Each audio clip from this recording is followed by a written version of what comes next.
আসসালামু আলাইকুম প্রিয় দর্শক, সবাই কেমন আছেন? তো আজকে অনেক দিন পর একটা ভিডিও নিয়ে চলে আসলাম। তো দেশের ট্রেন ব্যবস্থা দেখেন কীরকম একটা অবস্থা।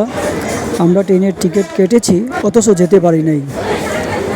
যারা টিকিট কাটে নাই তারা ঠিকই উঠে গেছে, আমরা টিকিট কেটেছি আমরা উঠতে পারি নাই।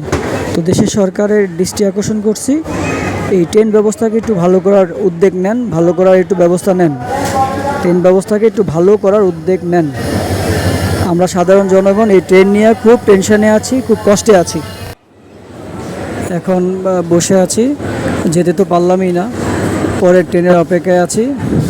সেটা হচ্ছে গিয়ে সেই সকাল 7:30 বাজে এখানে আসছিলাম, তো এখন হচ্ছে প্রায় 11টা পর্যন্ত এখন থাকতে হবে এখানে।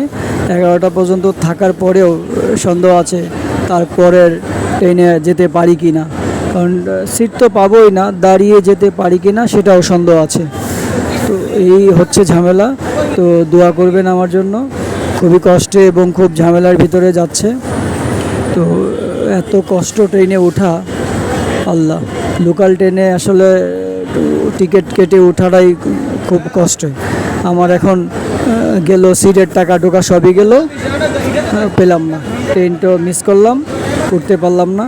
তো আপনারা ভালো থাকবেন, সুস্থ থাকবেন, আমার জন্য দোয়া করবেন যাতে সুস্থভাবে বাড়িতে যেতে পারি। ধন্যবাদ সবাইকে।